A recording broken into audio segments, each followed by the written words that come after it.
Hi julle, Heinz Snyman van John Deere, streeks produksiespesialis en ek is baie bevoorreg om julle almal vandag te verwelkom en te bekend te stel dat ons die John Deere 9RX reeks trekkers wat ons bygevoeg het op ons portfolio hier by Nampo bekendstel het.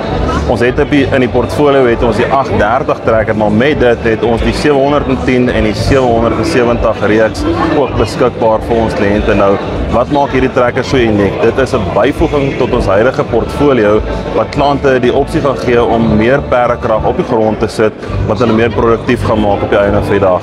Nou, wat se tipe kliënte moet kyk na hierdie produkte? Dit is kliënte wat belangstel daaraan om hulle produksieskedule baie korter te maak en ook hulle werk baie vinniger in die seisoen op te doen. Ons almal weet, seisoene het verkort en daar is nie meer baie tyd om besluite te maak en hierdie trekker gaan presies dit vir jou doen. Hy gaan die werk doen, maar ook al jy reg is, gaan hy vir ons die regte impak gee en hy gaan jou baie meer produktief maak as wat jy al reeds is. Nou, ons het genoem 9RX 830. Dit is offisieel die grootste trekker in die industrie met 830 perdekrag, maar met 'n maksimum kapasiteit van 913 perdekrag. As ons kyk wat anders is op hierdie trekker, ons het hierdie trekker van die grond af op herontwerp. Ons het 'n nuwe enjin in hom gesit. Dit is 'n John Deere 18 liter enjin wat gemaak is spesifiek vir die landbouapplikasie.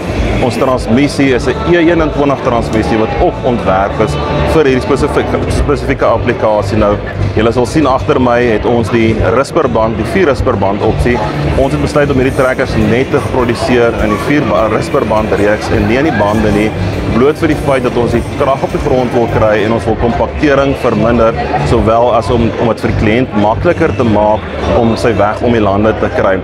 Groter trekker, meer natuurlik, groter implemente, groter plante. So die groter implemente vir grondbewerking om dieper te werk, om die kors oop te maak, gaan moontlik wees met hierdie trekker. Groter raamplanters, wyeer planters gaan die moeite werd wees met hierdie trekker om vinniger te plant en vinniger klaar te maak om in daai venster klaar te maak. So ons nooi julle uit, kom sien ons by Nampo, kom gesels met die spesialiste, kom vra die vrae en kom maak seker jy is meer produktief met John Deere in jou kamp.